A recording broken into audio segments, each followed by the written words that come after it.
Zamora Chinchipe, por su gran riqueza minera, es una provincia de importancia estratégica para el Estado ecuatoriano. Está con nosotros Salvador Quispe, prefecto de Zamora Chinchipe, candidato a la reelección por Pachacutic y MPD. Buenos días, bienvenido a Contacto Directo. Muchas gracias, Alfredo, muchas gracias, mi saludo a mi provincia, pueblo ecuatoriano, gracias por invitarnos.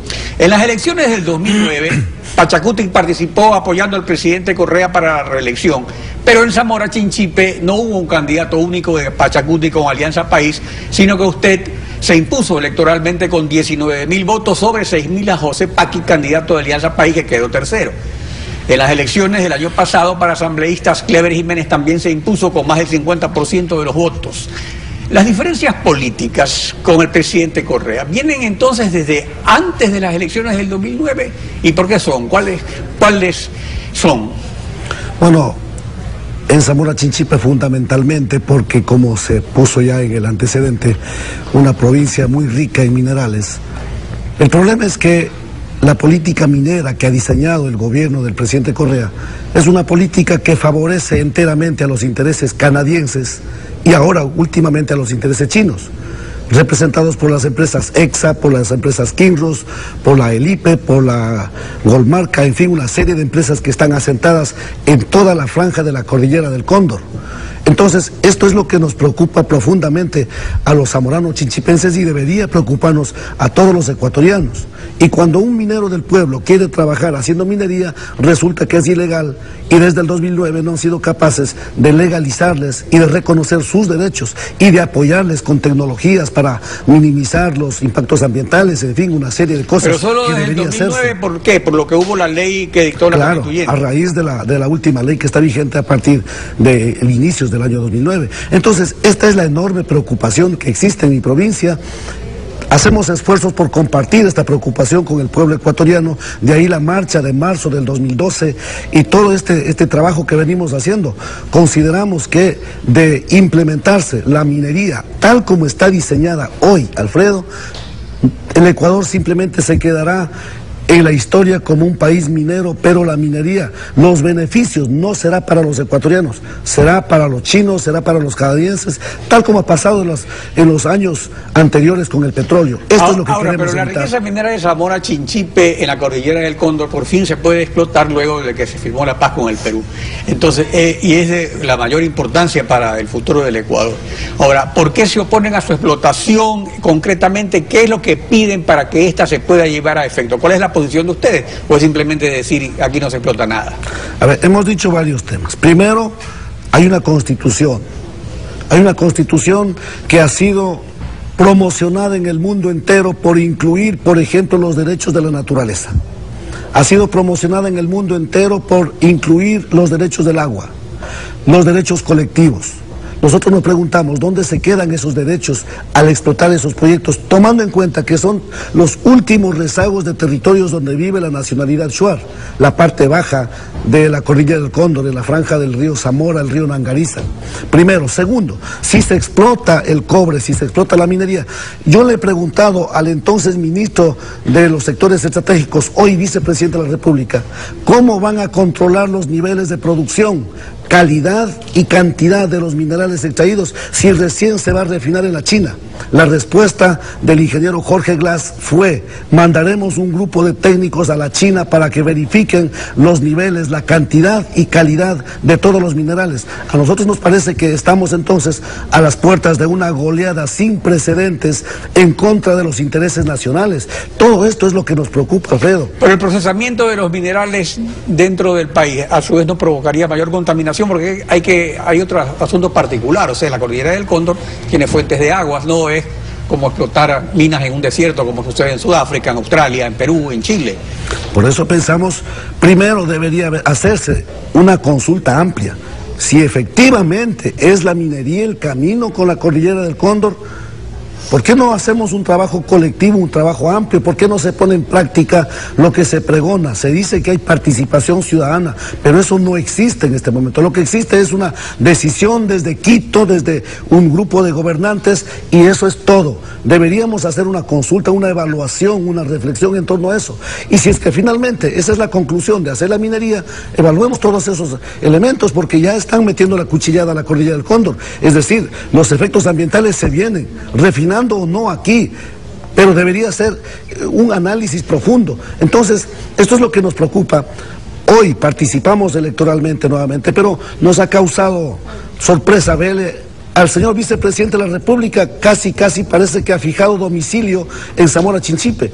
Todos estos días allá dedicado a insultar a quienes no somos de su línea política para evitar de que ganemos las elecciones, porque no les gusta que hagamos una reflexión en torno a estos temas. Y nosotros hacemos esfuerzos y estoy seguro que vamos a salir bien, porque es necesaria una voz que no sea sumisa frente a estos temas. Entonces, ahora, usted ha señalado en varias ocasiones que además la prefectura ha sufrido recortes presupuestarios como una retaliación por su resistencia a la gran minería de cielo abierto. Ahora, pero ¿cómo puede haber estos recortes si hay preasignaciones que están determinadas por ley? Y si se han hecho los recortes, estos se han compensado con obras directas del gobierno, además de las que hace la prefectura.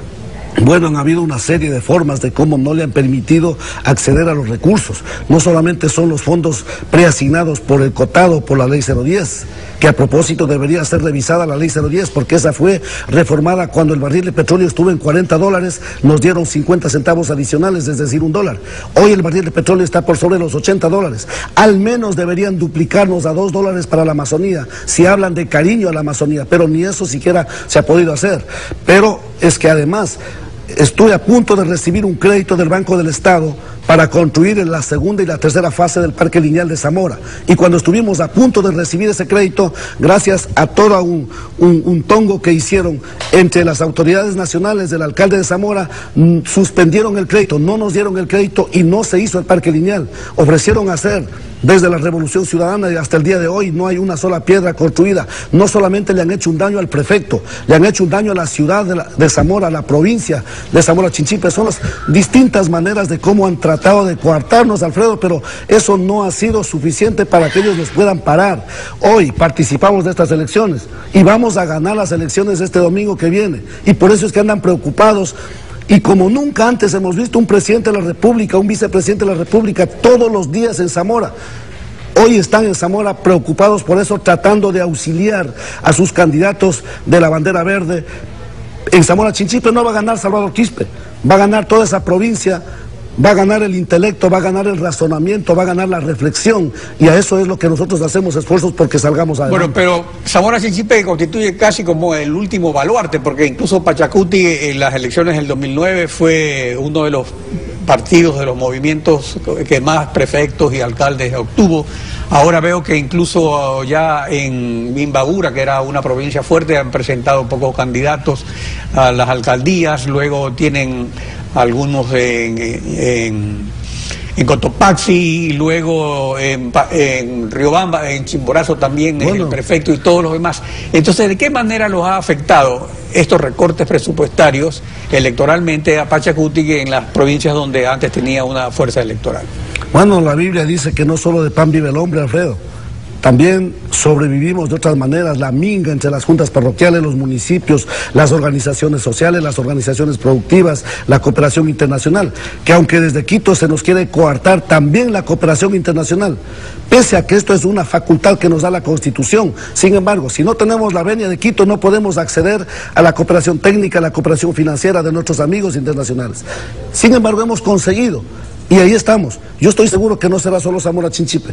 Vamos a ver qué pasa en Morona Santiago, vamos a ver qué pasa en Pastaza, vamos a ver qué pasa en Orellana, vamos a ver qué pasa en Cotopaxi, y así en varias provincias. Pero además, esto no es un problema de Pachacuti, yo estoy seguro que se viene una corriente de pensamiento, una corriente política para este nuevo periodo de independencia. No está bien darle todo el poder a una sola persona que maneje, ya manejan, controlan el legislativo, controlan las superintendencias, controlan la Contraloría, controlan todo, y quieren controlar ahora todos los niveles de gobiernos descentralizados, y con eso terminarán con todo este esfuerzo que ha hecho el pueblo ecuatoriano de cara a una descentralización.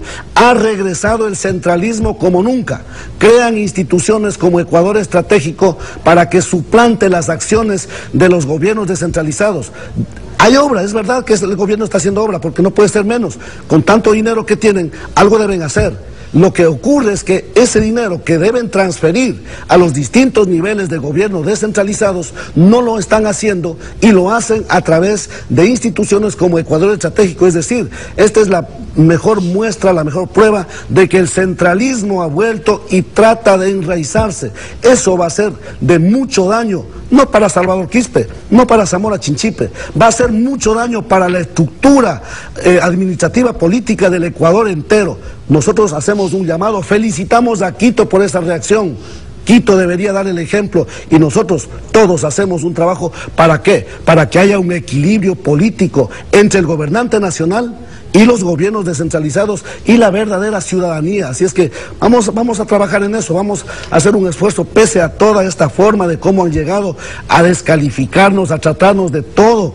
El insulto del señor vicepresidente de la República en mi provincia es de todos, como dicen ellos, es permanente. Sin embargo, estoy seguro que primero será la dignidad, y mi provincia votará por la dignidad, por el respeto. Nuestro saludo, nuestro reconocimiento a Clever Jiménez, nuestro asambleísta, que ha dado muestras de esa valentía, y Zamora Chinchipe sigue esos ejemplos, y creo que los ecuatorianos deberíamos seguir ese ejemplo. Esta es la posición de Salvador Quispe, candidato a la reelección por la prefectura de Zamora Chinchipe. Gracias por su participación. Gracias, Alfredo.